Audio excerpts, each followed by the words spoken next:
தந்தை, மகன், தூய ஆவியாரின் பெயராலே ஆமென். Praise the Lord. Praise the Lord. Praise the Lord. Praise the Lord. இயேசுவுக்கே புகழ். இயேசுவுக்கே புகழ். இயேசுவுக்கே நன்றி. இயேசுவுக்கே நன்றி. மரியே வாழ்க. மரியே வாழ்க. அகமகிழ்வோடு ஆண்டவருடைய இல்லம் செல்வோம் என்று இந்த திருவருகை காலத்தை கடந்த வாரம் தொடங்கினோம். எதற்காக ஆண்டவருடைய இல்லம் நாம் அகமகிழ்வோடு செல்கிறோம் என்பது, ஆண்டவருடைய இல்லத்தில் நீதி தழைத்தோங்கும் என்பதற்காகத்தான் இஸ்ராயல் மக்கள் ஆண்டவருடைய இல்லத்திற்கு அகமகிழ்வோடு சென்றார்கள். நொறுங்கி இருந்தவர்கள், உடைந்திருந்தவர்கள், என்ன நடக்கும் என்று ஏக்கத்தோடு இருந்த மக்கள், வர இருக்கிறவர் எனக்கு நீதி வழங்குவார், நீதியின் கடவுள் எங்களுடைய அடிமைத்தனத்திலிருந்து விடுதலை கொடுப்பார் என்ற நம்பிக்கையிலே இந்த பாடலை, திருப்பாடலை பாடியிருக்கிறார்கள். அரசர்களுக்கு ஒப்படைக்கப்பட்ட இந்த திருப்பாடல், சாலமோன் அரசர் எவ்வாறு மக்களுக்கு கடவுளுடைய ஞானத்தோடு நீதி வழங்கினாரோ, அதே போல வரவிருக்கிற மெஸ்ஸியா, வாழும் கடவுள் எங்களுக்கு நீதி வழங்குவார் என்ற அகமகிழ்வோடு ஆண்டவருடைய இல்லம் செல்வோம் என்ற ஒரு மாபெரும் செய்தியோடு இந்த திருவருகை காலத்தை நாம் தொடங்கி இருக்கிறோம். இந்த திருவருகை காலத்திலே, இந்த வாரத்திலே நாம் எதற்காக இந்த ஆண்டவருடைய இல்லத்திற்கு நாம் அகமகிழ்வோடு செல்கிறோம் என்றால், ஆண்டவருடைய இல்லத்திலே நீதி என்றும் தழைத்தோங்கும் என்பதற்காக. காலம் காலமாய் அடிமைத்தனத்திலே சிக்குண்டு சிதறுண்டு துன்பங்களை அனுபவித்த இஸ்ராயல் மக்கள், இறைமகன் இயேசுவினுடைய மெஸ்ஸியாவினுடைய வருகை எங்கள் வாழ்வில் நீதியை கொண்டு வரும் என்ற நம்பிக்கையிலே அவரிலே இணைந்திருக்கிறார்கள். அந்த நம்பிக்கையோடு காத்திருக்கிறார்கள். இறைமகனுடைய இயேசுவினுடைய வரவு நம்முடைய வாழ்வில், ஒவ்வொருவருடைய வாழ்விலே, குறிப்பாக நீதிக்காக இயங்கிக் கொண்டிருக்கிற எல்லா உள்ளங்களிலும் நீதியை கட்டாயம் கொண்டு வரும் என்பதிலே எந்த அச்சமும் இல்லை, எந்த தயக்கமும் இல்லை, எந்த மாற்று கருத்தும் இல்லை. எனவே அனைவரும் இணைந்து இந்த பாடலோடு இணைகிற பொழுது, அவரோடு இணைகிற பொழுது நாம் மனம் கொடுக்கக்கூடியவர்களாக, எல்லா நாளும் மகிழ்ச்சியோடும் சந்தோஷத்தோடும் வாழக்கூடிய மக்களாக மாறுவோம் என்ற திருவருகை கால எதிர்நோக்கோடு இந்த பாடலை பாடி கடவுளை போற்றி புகழ்வோம்.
வசந்தம் மறுத்தால் காற்றிலும் வாழ்வேன், வான்மழை நின்றால் ஊற்றிலும் உய்வேன்.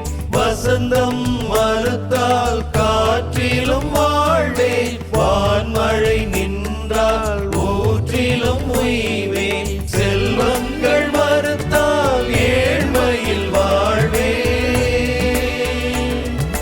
செல்வங்கள்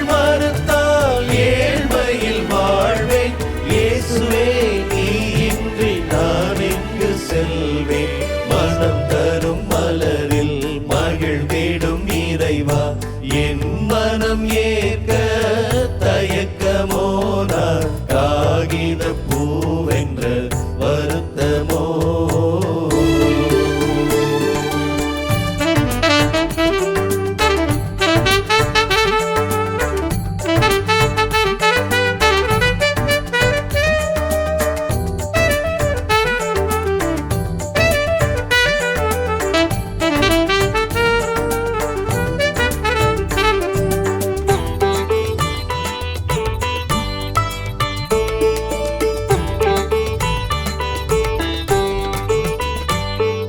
கனிகளை கொடுக்கும் கொடிகளின் முதல்வா, கனிவுடன் படைத்திடும் காணிக்கை ஏற்பீர். கனிகளை கொடுக்கும் கொடிகளின் முதல்வா, கனிவுடன் படைத்திடும் காணிக்கை ஏற்பீர். ஒளிவ மழைக்கு உம்முடன் வருவே, ஒளிவ மழைக்கு உம்முடன் வருவேன். உயிராய் உடலாய் உம்முடன் வாழ்வேன்.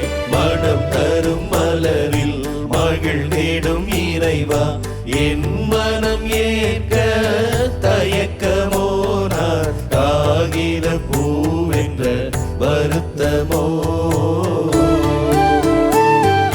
மனம் தரும் மலரில் மகிழ்ந்திடும் இறைவா, என் மனம் ஏற்க தயக்கமோ, நான் காகித பூவென்ற வருத்தமோ.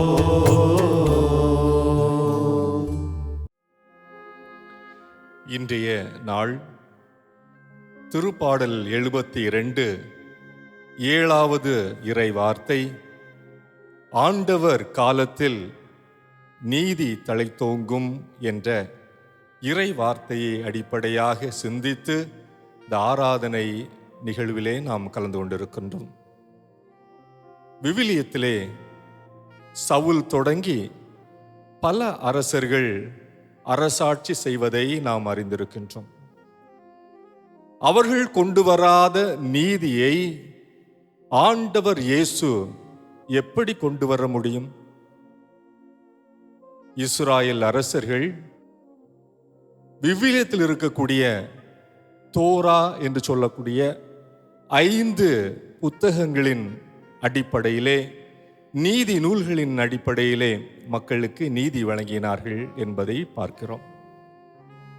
ஆனால் இயேசு ஒரு புதிய நீதியை, புதிய சமூகத்திற்கான சகோதரத்திற்கான நீதியை வழங்குகின்றார். பழைய ஏற்பாட்டு நீதி என்பது இஸ்ராயல் மக்களை மட்டும் உள்ளடக்கிய ஒரு நீதியாக அது இருந்தது. ஆனால் இயேசு நமக்கு கொண்டு வந்த நீதி என்பது இஸ்ராயல் மக்களை கடந்து எல்லா மக்களுக்குமான ஒரு நீதியாக அது அமைந்திருந்தது. பழைய ஏற்பாட்டு நீதி என்பது சமய நீதியை மட்டும் அடிப்படையாக கொண்டிருந்தது. ஆனால் இயேசு இன்று முன்வைக்கக்கூடிய நீதி என்பது அன்பை அடிப்படையாக கொண்டு இந்திய அரசியல் அமைப்பு சட்டம் சொல்லக்கூடிய பொருளாதார நீதி, சமூக நீதி, அரசியல் நீதி என்ற எல்லா பரிமாணமான எல்லா விதமான நீதியையும் அடிப்படையாக கொண்டு அது விளங்குகிறது. அதனுடைய ஆழமும் அதனுடைய வேரும் அன்பில் இருந்து அது ஊற்றெடுப்பதினால் இந்த நீதி என்பது, இயேசுவினுடைய நீதி என்பது எல்லா மக்களினங்களுடைய மீட்பிற்கான விடுதலைக்கான நீதியாக இருக்கிறது. இத்தகைய அற்புதமான நீதியை கொண்டு வரக்கூடிய இயேசுனுடைய பிறப்பு என்பது நம் அனைவருக்கும் மகிழ்ச்சியூட்டக்கூடிய, அகமகிழ்ச்சியை தரக்கூடிய ஒன்றுதானே. வாருங்கள், இணைந்து 1000 பாடல்கள் பாடி அவரை கொண்டு ஆடுவோம்.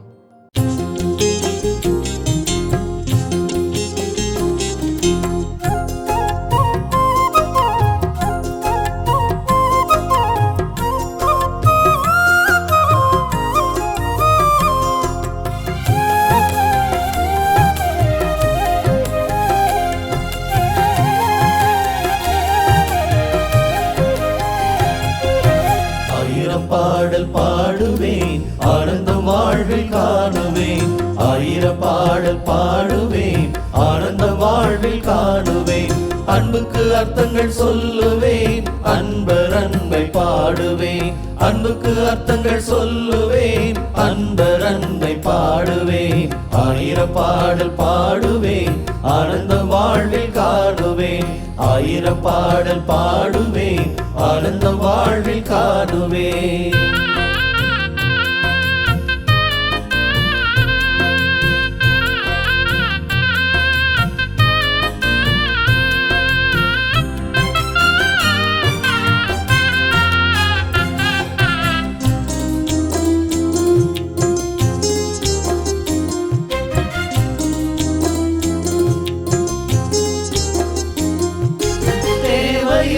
தேடினேன், தேற்ற என்னில் வருகிறார். வாழ்க்கையில் வாடினேன், வாழ்த்த என்னில் வருகிறார். தேவையில் தேடினேன், தேற்ற என்னில் வருகிறார். வாழ்க்கையில் வாடினேன், வாழ்த்த என்னில் வருகிறார். நான் செல்லும் பாதையில் தடைபடும் வேளையில் வழிகாட்டி ஒளிகாட்ட வருகிறார், என்னில் வருகிறார். ஆயிரம் பாடல் பாடுவேன், ஆனந்தம் வாழ்வில் காணுவேன். ஆயிரம் பாடல் பாடுவேன், ஆனந்தம் வாழ்வில் காணுவேன்.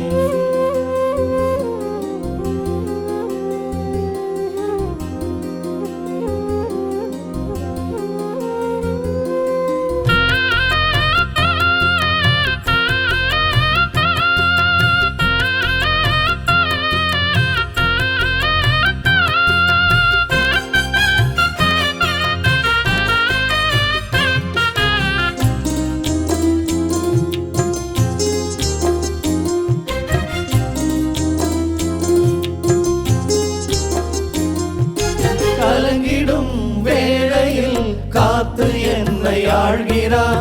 காரிருள் நீங்கவே கருணை தேவன் வருகிறார். கலங்கிடும் வேளையில் காத்து என்னை ஆழ்கிறார். காரிருள் நீங்கவே கருணை தேவன் வருகிறார். வறுமையில் துணைவனாய், வெறுமையில் தலைவனாய், உறவாக நிறைவாக வருகிறார், என்னில் வருகிறார். ஆயிரம் பாடல் பாடுவேன், ஆனந்தம் வாழ்வில் காணுவேன். ஆயிரம் பாடல் பாடுவேன், ஆனந்தம் வாழ்வில் காணுவேன். அன்புக்கு அர்த்தங்கள் சொல்லுவேன், அன்பர் அன்பை பாடுவேன். அன்புக்கு அர்த்தங்கள் சொல்லுவேன், அன்பர் அன்பை பாடுவேன். ஆயிரம் பாடல் பாடுவேன், ஆனந்தம் வாழ்வில் காணுவேன். ஆயிரம் பாடல் பாடுவேன், ஆனந்தம் வாழ்வில் காணுவேன். ஆண்டவருடைய காலத்தில் நீதி தழைத்தோங்கும் என்று சொல்லி இந்த நாளிலே நாம் தியானித்துக் கொண்டிருக்கிறோம். இந்த நீதி அப்படின்னு சொல்லும் போதே நம்ம மனசில் பல கேள்விகள் வரும். எது நீதி? இப்போ அழகாக ஜெனித் சொன்ன மாதிரி பழைய ஏற்பாட்டில் புதிய ஏற்பாட்டில் ஆண்டவர் வந்ததுக்கப்புறம் அந்த நீதி எப்படி, அவருடைய நீதியை கொஞ்சம் வித்தியாசமானது தான். நம்ம எல்லாம் ஒன்று எதிர்பார்ப்போம், அவர் வேற ஒரு இதை சொல்லிட்டு இதுதான் அப்படின்வார். லாஸ்ட்டில் வந்தவனுக்கும் வந்தவனுக்கும் ஒரே மாதிரியான ட்ரீட்மெண்ட். கடைசி நேரத்தில் வந்தவனுக்கு பரலோகத்தில் இடம். இப்படி தான் அவருடைய நீதி இருக்குது. அப்போது இடையில நமக்கு வாழ்க்கையில் நம்ம சந்திக்கிற ஒரு சில பிரச்சனைகள் இந்த கேள்வி வரும். எங்கே இருக்கிறீங்க ஆண்டவரே? ஏன் என் வாழ்க்கையில் இது நடக்குது? அப்படி பல தடவை என் வாழ்க்கையில் நான் கேள்வி கேட்டிருக்கிறேன். ஆண்டவரே, ஏன் என் வாழ்க்கையில் இப்படி நடக்கிறது? நான் எதிர்பார்க்காத காரியங்கள் ஏன் நடக்குது? நான் ஒன்று நினைக்கிறேன், ஒன்று பிளான் பண்ணுறேன், ஆனால் அது நடக்க மாட்டேங்குது, ஏன் என்ற கேள்வி பலருக்கும் அந்த ஒரு கேள்வி இருக்கலாம். அமைதியாய் ஆண்டவருடைய பிரசன்னத்தில் போய் உட்காந்துட்டு இந்த போராடும்போது ஆண்டவர் சொல்கிற ஒரே ஒரு வார்த்தை, திருப்பாடல்கள் 46:10, அமைதியாக இருந்து நானே ஆண்டவர் என்பதை அறிந்து கொள். அமைதியாக இரு. அப்போ அந்த ஒரு அனுபவத்தில், அந்த அமைதியில் ஆண்டவர்கிட்ட உட்காரும்போது திரும்ப பேதுருவிட்ட பார்த்து கேட்பார்ல, நீ என்னை அன்பு செய்கிறாயா? ஆமாம் ஆண்டவரே, நான் அன்பு செய்கிறேன், உனக்காக நான் ஓடுறேன், அதை செய்கிறேன், இதை செய்கிறேன் அப்படிலாம் நம்ம சொல்லுவோம். அப்புறம் கொஞ்சம் நேரம் கழிச்சு திருப்பி ஆண்டவர் நம்மளை பார்த்துட்டு, நீ என்னை அன்பு செய்கிறாயா? கடைசியில் நம்ம சொல்லுவோம், ஆண்டவரே உமக்கு தெரியும் நான் யார், நான் என்ன பண்ணிடுறேன், என் மனசில் என்ன இருக்குது, என்னுடைய ஏக்கம் என்ன, என்னுடைய கவலை என்ன, எல்லாமே உங்களுக்கு தெரியும், நீங்கள் பார்த்துக்கோங்க, நான் சொல்கிற பணியை செய். ஆண்டவர் சொல்லுவது திரும்பவும் நம்ம பவுலடியாருக்கு சொன்ன மாதிரி தான். கொரிந்தியருக்கு எழுதிய 2ஆம் திருமுகத்தில் 12ஆம் அதிகாரம், என் அருள் உனக்கு போதும். இதுதான் ஆண்டவருடைய நீதி. என்னுடைய வாழ்க்கையில் நான் அனுபவிச்சது. பல விஷயங்கள் நம்ம கேட்கலாம், ஏன் நடக்குதுன்ற புரியாமல் போகலாம். ஆனால் கடைசியாக நான் இருக்கிறேன், அஞ்சாதே கலங்காதே, இதுதான் இந்த திருவருகை காலம் நான் கொடுக்கக்கூடிய ஒரு பெரிய ஆசீர்வாதமாக நான் பார்க்குறேன். ஆண்டவர்கிட்ட நம்ம திரும்பி வருவோம். ஆண்டவரே, கண் திறந்து என்னை பாரும், தகுதி அற்றவன் நான், எந்த விதத்திலும் உன் நிற்க நான் அருகதை அற்றவன் தான், ஆனால் நான் உன் முன்னால் வந்து நிற்கிறேன், நீர் என்னை பாரும், என் அழுகை கேளும், எனக்கு பதில் தாரும் என்று சொல்லி ஆண்டவரை பார்த்து முறையிட்டு நாம் பாடுவோம்.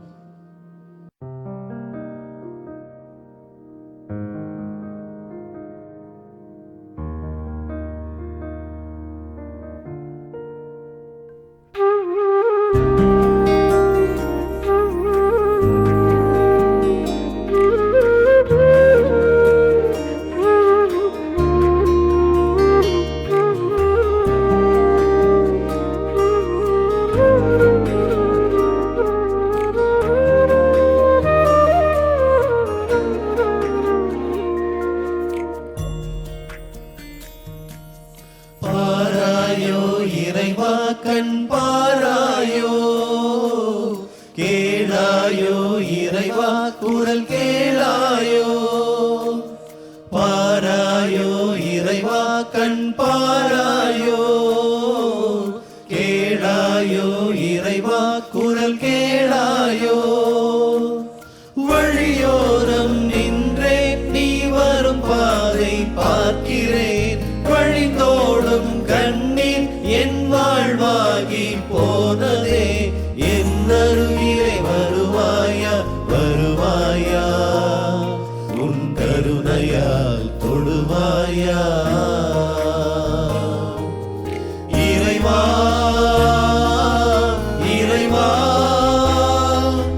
வருவாயா, என்னை தொடுவாயா. இறைவா இறைவா வருவாயா, என்னை தொடுவாயா.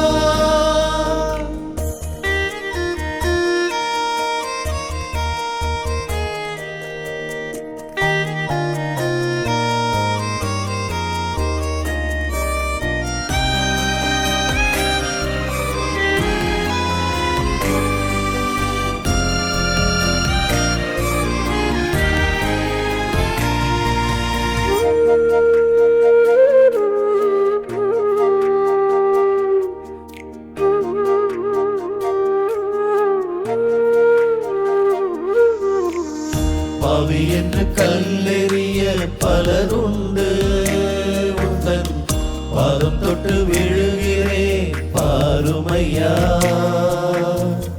பாவி என்று கல்லெறிய பலருண்டு, உந்தன் பாதம் தொட்டு விழுகிறேன் பாருமையா. மன்னிப்பாய் என்றெண்ணி மண்டியிட்டேன், மாறாத உனதன்பே போதுமையா. மன்னிப்பாய் என்றெண்ணி மண்டியிட்டேன், மாறாத உனதன்பே போதுமையா.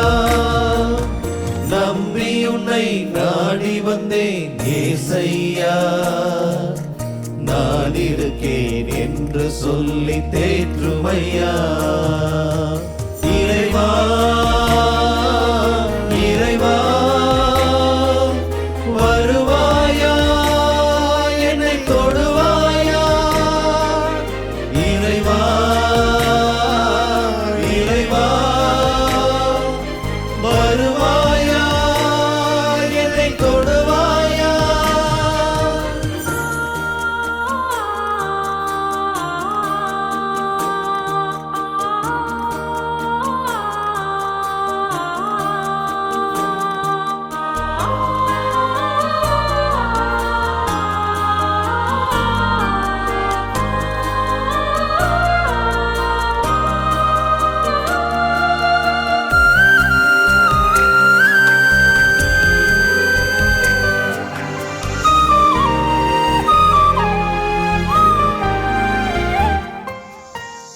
தாவீதின் மகனே இறங்கும் என்ற தாயாக அழுகிறேன் பாருமை. ஐயா. தாவீதின் மகனே இறங்கும் என்ற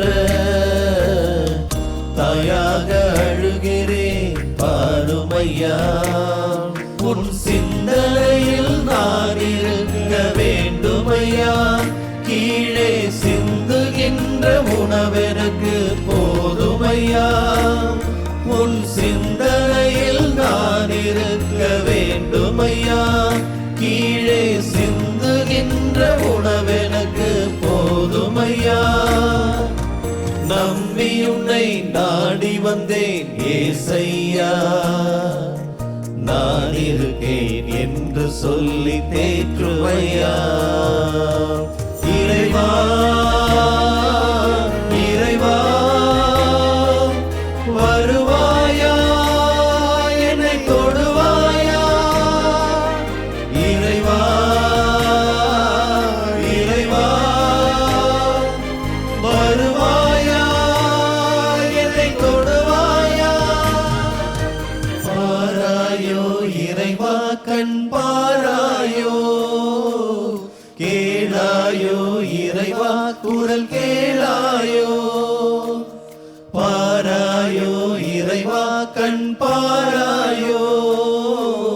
கேளாயோ இறைவா குரல் கேளாயோ. வழியோரம் நின்றே நீ வரும் பாதை பார்க்கிறேன். வழிந்தோடும் கண்ணீர் என் வாழ்வாகி போனதே. என் அருகிலே வருவாயா வருவாயா. உன் கருணையால் தொடுவாயா. இறைவா இறைவா வருவாயா, என்னை தொடுவாயா. இறைவா இறைவா வருவாயா, என்னை தொடுவாயா. அன்பு ஆண்டவரே, இந்த உலகத்தில் நீதிக்காக காத்திருக்கிற மக்கள் ஏராளம் ஏராளம். இதோ எங்களுடைய வாழ்வு மாறுபடாதா என்று பெண்களுடைய குரல் இந்த உலகத்தின் பல்வேறு திசைகளில் இருந்தும் எழுந்து கொண்டே இருக்கிறது. விவிலியத்திலே பார்க்கிறோம், பாவி என்று அடையாளமிடப்பட்ட ஒரு பெண் இயேசுவுக்கு முன்பாக வந்து நிற்கிறார். எந்த ஆண்களுமே அவளோடு தவறு செய்ததாக ஒத்துக்கொள்ளவில்லை, ஏற்றுக்கொள்ளவில்லை. பெண் மீது சுமத்தினார்கள், பழி சுமத்தினார்கள். ஆண்டவரே என்னை மன்னியும் என்று சொல்லி அவளும் தன்னை முழுமையாக அர்ப்பணிக்கிறார். நீதியின் தெய்வமாக இருந்து அங்கே நீதியை நிலைநாட்டுபவராக, உங்களில் யார் தவறு செய்யவில்லை என்ற ஒரு கேள்வியை எழுப்புகிறார். இதோ அந்த கனானைய பெண் தாவீதின் மகனே இறங்கும் என்று கதறிய பொழுது அவளிடம் இருந்த நம்பிக்கையை கண்டு அவருடைய மகளுக்கு சுகம் தருகிற, குணம் தருகிற கடவுளாக நீர் உம்மை அடையாளப்படுத்தினீர். ஆண்டவரே, இந்த சமூகத்தில் பல்வேறு காரணங்களால் ஒடுக்கப்பட்டு நசுக்கப்பட்டு கிடக்கிற ஏராளமான பெண்களை, ஏராளமான சிறுமிகளை, குழந்தைகளை உமது பாதம் அர்ப்பணிக்கிறோம். ஆசீர்வதியும். உம்முடைய பிறப்பு இவர்களுக்கு மகிழ்ச்சியை தரட்டும், உற்சாகத்தை தரட்டும், நீதியை தரட்டும். இந்த மன்றாட்டுகளை எங்கள் ஆண்டவர் கிறிஸ்து வழியாக, அன்னையாம் மரியாள் வழியாக நம்பிக்கையோடு உமக்கு சமர்ப்பிக்கிறோம். ஆமென். ஆமென். ஆமென். வாழ்க வாழ்க வாழ்க மரியே வாழ்க